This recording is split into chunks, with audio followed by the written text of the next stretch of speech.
Welcome to Biztech's Technology Show, the show where we feature tech companies operating across the Asia-Pacific region, talking about their solutions and how they make a difference to their customers' businesses.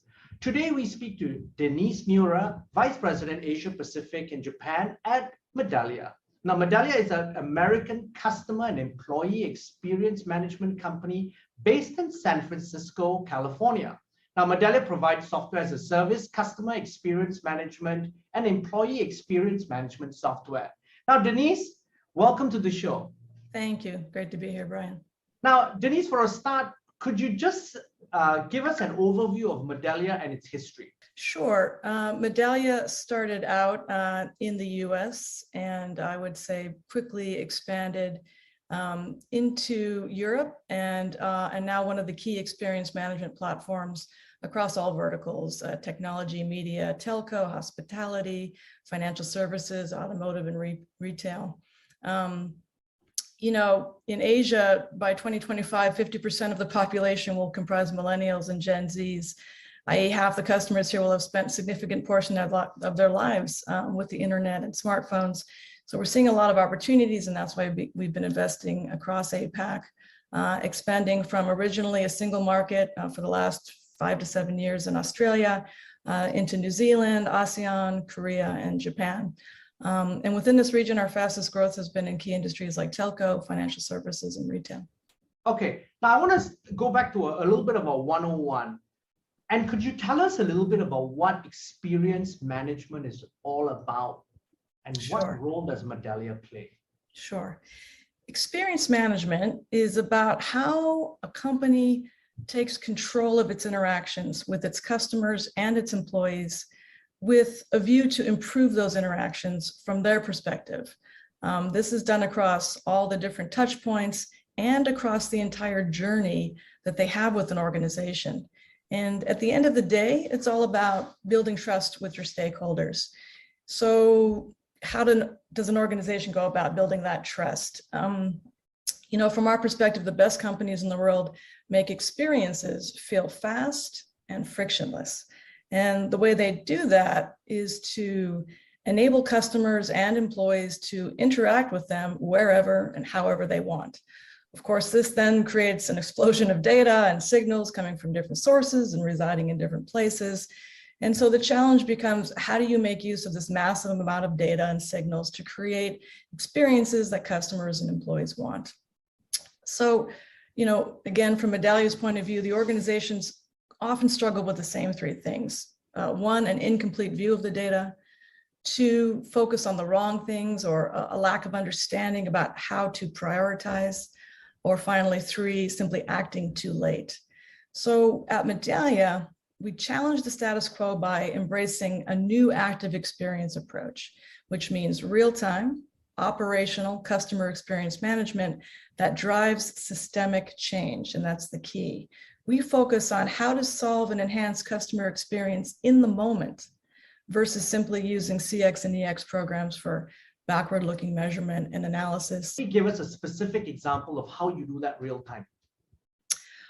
So for example, you know, customers of ours who are making use of the digital program can be in live contact with their clients. You know, a hotel guest can, you know, text message the need for the heat to be adjusted or hot water or an extra pillow, and somebody showing up in real time versus, you know, making the traditional call down. Somebody can be unhappy about something, and that gets routed to the right place within the organization so that the right person can respond in real time. Okay, and that's really definitely enhancing from a hospitality perspective, the whole customer experience.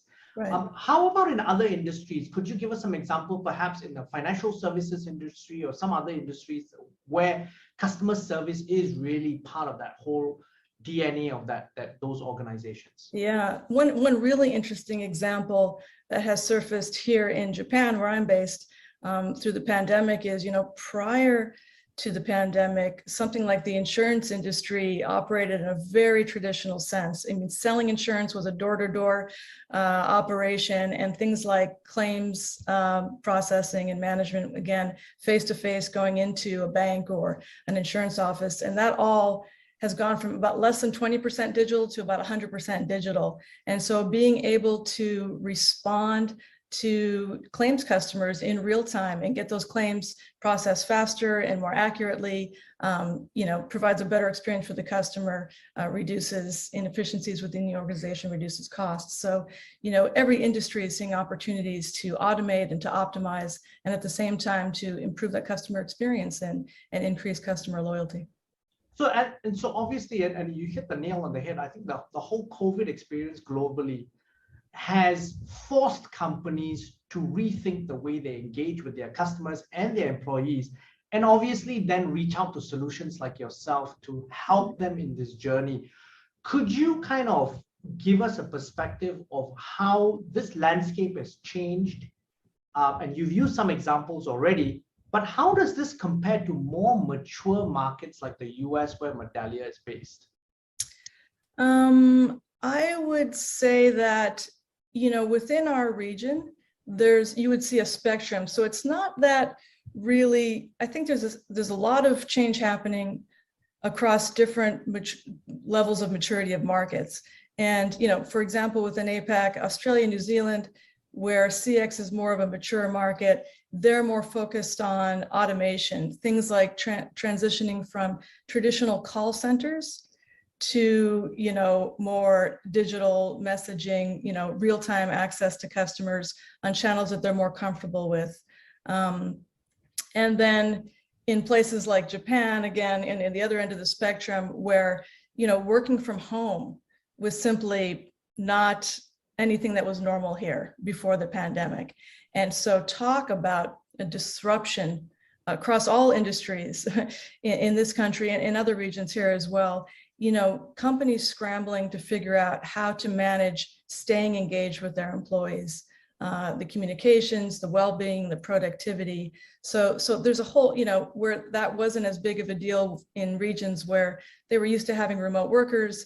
In other parts of APAC, where this is something that's brand new, there's a real scramble to figure out how to put tools and technologies in place to be able to stay engaged and to be able to measure and monitor these key aspects of productivity and well-being. So Denise, I want to zoom in on what you just said, Japan, because one of the social impediments of working from home is the fact that homes tend to be smaller in Japan compared to some other parts of APAC. Could you kind of share how Japanese companies perhaps then worked through this pandemic and shifted their operating model to this either hybrid or pure remote working model? Yeah, it's interesting. Those kinds of cultural specific barriers kind of, I would say, impeded digital transformation in countries like Japan prior to the pandemic. There was a real resistance. There's a lot of privacy. The difference between home life and work life couldn't have been more stark prior to the pandemic. And then you have the necessity of everybody, needs to be working from home. And so companies figuring out first from an IT perspective, how to enable that. And then culturally though, it's been amazing to watch the shift in people getting just more tolerant and more comfortable with dogs and children in the background and Amazon guys ringing doorbells and kind of working through, and the impact it's had on society, and especially I would say the younger workers and their expectations for flexibility in the workplace is astounding. Prior to the pandemic, my last company, I was always advocating for more and more office space and more comforts for the office, for the team, and they demanded it and they expected it. And, I wouldn't be able to build a team here or in other places in Asia without having that big footprint. And recently, now we're coming out of the pandemic, and so the team Medallia has grown during the pandemic. So office spaces that we occupied prior to the pandemic aren't big enough to hold our teams now. And so just trying to take a survey and get an understanding of the preferences of our employees now coming out of the pandemic. And even here in Japan, I was shocked. They're like, we only want to come in some of the time, team meetings or anytime we need a whiteboard or, but we want to be able to work from home when we want. And I was shocked, and it means that they're more comfortable operating in that space and that they don't feel like it'll be a disadvantage in talking to clients and partners in that capacity or in that context. So that's just been amazing. And I see, just a huge jump forward in digital transformation here because of it. And also, so Denise, we're talking about an issue which perhaps is de-emphasized traditionally, but now has moved up the importance level, which is about employee experience. Yeah. So are you seeing, because you offer employee experience solutions, are you seeing a greater take-up and of these solutions simply because of the pandemic? Yeah, definitely. I mean, even without the pandemic, in Asia, mental health is a prevalent health problem. And I would say it's exacerbated by the pandemic, certainly, which has brought on new challenges, but it's kind of, worsening the psychological toll. And on top of that, we've talked about social norms. There's here in Asia, there's still a social stigma attached to speaking up about one's mental health issues. And so there really needs to be a mindset shift. We've just talked about the technology shift and kind of the cultural shift, the mind shift around just what's appropriate for a meeting environment. But there really has to be a mind shift here around mental health issues. Companies need to acknowledge that managing employees' mental well-being is not merely, a checkbox or nice to have. It really affects the performance of the company itself and the bottom line. A tired, frustrated, stressed out workforce affects morale and productivity. And in contrast, a fully engaged and invested workforce is the key to unlocking competitiveness. And so, it's important to pay attention to what employees are saying, what they're doing, what they're not doing, how they're feeling. And this is tough because people undergo a range of emotions, and spotting signs early may be tricky. People react differently under stress. So this is where Medallia comes in. Experience management software, is backed by machine learning and AI, which is designed to catch trigger words or upset tones of a voice if it's a video recording. We can analyze and look for signals that indicate mental health risks that wouldn't be obvious in traditional engagement methods. So in the process, we enable organizations to proactively, address these employees' mental well-being. And that's— Could you give us some examples of that, specific examples of how you've helped organizations perhaps identify things they ordinarily wouldn't have done? Yeah, I mean, so, there's not just traditional surveys anymore. So there's ways to leave, there's chat groups within companies where, people can leave, full text messages. You can capture video and share information that way. And companies can go out actually on their brand digital websites and catch input from employees. And so taking a holistic view of that, and being able to, you have the identity of your employees internally, and being able to look across the signals they're generating with your organization and being able to flag, to the appropriate person in the HR organization, whatever. This person seems to be at risk. Here's some evidence and here's a recommended action of, sitting down and sending materials depending on the level of, severity, maybe putting them in some training or some classing or coaching, having a sit down one-on-one. So it's not only discovering the information, but able to make a recommendation about the action and then routing the action to the right person in the organization who can address the issue. That's really the full cycle that we focus on. And Denise, I think the bigger picture here is actually the following. What your tools like yours enable the company to do is it's really early warning signs, yes, flagging it, and having the other tools around it to then deal with the issues in terms of escalation, so that all this is all impacting the bottom line and employee well-being long term. Exactly. You don't always know what questions to ask and who to ask them of, right? So this kind of technology surfaces issues that you might not have been aware were there, and that's really the power of it. Now, you're new to the company, Denise. What are your plans for Medallia in 2022?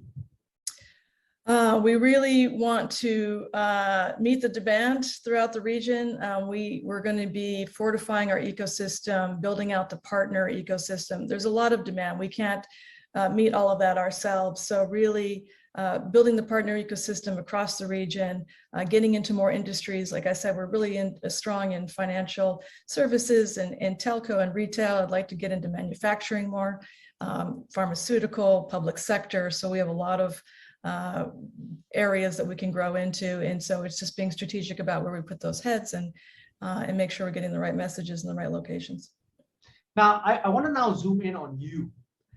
You've been in the tech industry for the past 30 years. You started out as a software engineer with Silicon Graphics at a time when Silicon Graphics was really at its peak. So you're a techie. So talk us through your career starting out from there. Yeah, sure. I mean, if I go back all the way to the beginning, I can kind of draw a straight line to how I ended up here at Medallia. And so I don't know if I'm a glutton for punishment or if I just really am addicted to kind of the adrenaline at being at the forefront of kind of disruptive things happening in the industry. You know, at Silicon Graphics, I'm straight out of college, right? So I went to school in the 80s. And I was an engineer, went to Carnegie Mellon. Everybody ended up in Silicon Valley out of Carnegie Mellon if you graduated at that time. My first employee, just said, was Silicon Graphics. And it was such a rush. You know, you hear kids today at Google talking about volleyball courts and free food in the cafeteria and access to a masseuse. You know, they weren't the first. That started with Silicon Graphics back in the early 90s. In fact, the Google campus is the original Silicon Graphics campus. And so I always just shake my head when I hear young people talk about, those stories. We were there, even as old timers. But the amazing thing about being at Silicon Graphics at that time is, when I joined the company, it was still before 3D graphics had gone mainstream. My parents had no idea what computer graphics was or why I was joining this company or what the impact would be. And I remember when, we're about the same age. Clash of the Titans was like, people were amazed by the special effects in that movie, which is really just this stop motion kind of technique, right? Yeah. And I remember being at SGI when Jurassic Park came out, and just the collective societal gasp at what they were looking at on the screen and how much pride we felt in that. And that was I loved being part of an unknown and then having that thing go mainstream and really just have such a huge impact on the way the regular real world works, right? And so that was fun. And there were still lessons learned as well, though. I mean, after that, I would say, we all got pretty cocky at SGI, like pretty proud of ourselves, and everything we touch turns to gold, and things got a little bit out of control, I would say. And quietly, and then comes Sun Microsystems. Yeah, and then guess what? You can we had this, the graphics engine so far ahead of any other technology of its kind. But you know what? You can string together commodity hardware and achieve the same thing for probably a little bit less money and open up the market, right? Oops. And so this is something I've been very sensitive to at every company since then is, okay, we're great, but where is the next disruptor coming from? And we have to stay humble. We have to stay hungry, and we have to keep looking ahead. And, and from SGI, I went to E-Trade. That was also fascinating. Very, very early days of, enabling non-professional traders into the stock markets. And that was a fascinating thing to watch again. Exactly. That's the Robin Hood of the day. Yeah. So that was really fun again, and interesting to be on the inside of. And then I went to Blue Martini, which was the first e-commerce platform out there, right? And in fact, that was the company that first brought me to Asia. And again, just, being at the forefront where companies were just trying to figure out how to sell online. They had just finished figuring out how to have a website. And now they're like, oh, how do we sell? And just, how do we create a website? How do we manage a product catalog? How do we manage promotions? And the most rudimentary cookies-based suggested selling. This was before Google. Right. So this is just very, session-based type logic and algorithms. And that, again, was really just an interesting time to be, having been at Blue Martini at that time and then seeing what we're doing today with signals from not only, e-commerce, but so many other platforms. What a difference. It's night and day. And then from Blue Martini, I went to MarkLogic. When I was at Blue Martini and when I was at E-Trade, I was still in engineering capacities. And one of the most frustrating things in both of those companies is that we really wanted to innovate. We had the ideas. We knew what we wanted to do, but the technologies were built on relational database technology, which has a fixed schema. Yes. So it's this big lift of designing the new schema and then mapping and migrating the data over and then doing a big push and a big release. And that's just this, very slow churn waterfall effect. So then I meet Mark Logic. And here, this is before the cloud, before big data, before NoSQL. This is 2004. So this is when we were talking about ASP models. Yeah, absolutely. And here's this company that has a scale out shared nothing architecture. It's schemaless, right? And it's multi-model. I was like, what? And we didn't have any customers yet, but I'm like, if this takes off, this will change everything. This will totally turn the database market on its head, and therefore every application, this will change everything. And of course it did. And that was, and so I've just been immersed in big data for a long time since then. And when you look at what people are doing with big data and all that data integration and harmonization and, insights and AI and ML, when I look at it, most solutions are coalescing around two things: customer 360 and employee 360. So then I meet Medallia and I'm like, oh, these guys are where everybody's trying to get to already, right? Which is, what's customer 360 really? It's how to understand and get inside the head of your customer. What is their experience? How do you build trust? How do you build loyalty? How do you make them an advocate? And I thought this is the next big thing, because with the pandemic, with the huge surge in digital transformation, and just the need, again, with remote workers and with all of these digital interactions with your customers, replacing, especially in APAC, more traditional interactions, there's just going to be a huge demand. People are not going to know where to start. And here's a company that has customers all along that journey and can be real trusted advisors and take them on that journey. And that's where I like to be. I like to be at companies where in many meetings, I'm explaining to you something that you've never heard before, but it's going to be your future really soon.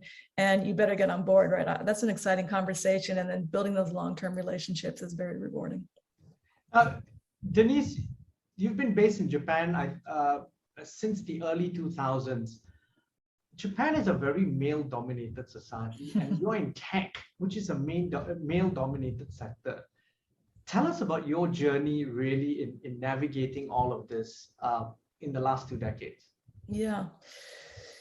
So people always say, isn't it hard to work in Japan as a woman? And I say, it was a little bit harder in Silicon Valley, to be honest with you. There was, but when people ask for advice, when young women, when I talk to them and ask for advice, I always say, don't overthink it, the fact that you're a woman.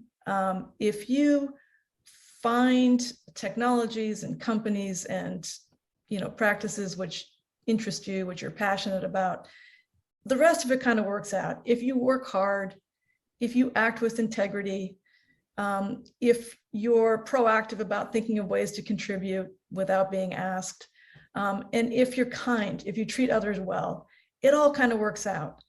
And, good people, talented people, hardworking people in the end rise to the top, regardless of your gender or your background, in my experience. And it's gotten better, certainly over the 30 years than it was in the beginning. There's a lot more diversity now.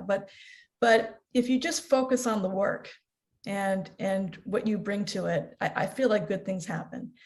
That's not to say that you don't suffer indignities along the way. I have been over the years, overlooked. But no one has asked you to make tea in Japan. No one's asked you to make tea, but I have been, at times dismissed or perhaps underestimated, overlooked. But those have always been temporary things. And if you just kind of keep your head down and speak, advocate for yourself, don't be shy, don't feel less than or other than, you have to have confidence. That's a key. But there's other things I've learned, that I have to smile a little bit more than my male colleagues. I have to have a more even temperament. I have to suppress frustrations better. But what I always say is but those are good qualities to have as a leader anyway. These are good skills to hone. These are good muscles to flex. So I think there's, you can have a glass half full, glass half empty view of it, but the things that we have to do to kind of get through the landscape really do make us better leaders, I think, in the end. And the other thing is I've learned to seek out organizations which value diversity. Obviously, I've really been happy with all of the choices I've made from that lens. Every company we just talked about was really, in my opinion, really embraced diversity and supporting women and people of all different ethnic backgrounds. And that's been, I think I've had a very good career. I've been very happy. My work life has always been very rewarding. And I think it's because I've chosen companies who thought that way. And Medallia has been no exception. And if anything, they are the best, because I walk in and, they should be, right? So they're using their own employee experience tools very effectively. So it's very obvious how not only the corporate values, but even the regional employee values are really surfaced and reflected in things like global and regional policies. And that's a level I've never seen before. And just the number of female leaders in this company and the diversity on my team here in APAC and in my colleagues in Europe and in the US as well is really on a different level. And I hope that's what the ultimate impact of experience management technology is to really enable a path so we do reflect the values of our company and our employees, and that we in the end create just a more empathetic world, more empathetic companies, industries, government agencies, who are more finely tuned on the well-being and the positive experience of their constituents or employees or customers, what have you. I think that's, just going to make everything better all the way around. Now, Denise, it's been a fascinating conversation, very informative as well. But before we leave, any final thoughts you'd like to share with us? I just hope that companies really embrace the opportunity here. I know that the pandemic has its challenges, but with any disruptive event, there's opportunities in addition to challenges. And I think the opportunity here is to rethink work-life balance, to rethink how we engage with customers, how we make their experience more positive, how do we build long-term relationships with them, and how does that all contribute to society as a whole, right? How are we just making everything, ensuring that all ships rise together and take on some of the bigger societal challenges that we're facing right now. I think this particular industry and technology can really contribute to that. And I hope people see it that way. I hope companies, leaders within companies really embrace the moment and the opportunity and shift to this kind of focus, this new mindset on what's best for customers and employees. Now, Denise, thank you very much for taking your time to be on the show. Thank you, Brian. It's been my pleasure. Now, I'm Brian Fernandez, and we've been speaking to Denise Miura, the Vice President, Asia Pacific and Japan at Medallia, on Biztech's Technology Show. This video and podcast will be on our various social media platforms, as well as our website, www.biztech.asia. Please like and subscribe to our various platforms. Thank you very much for tuning in.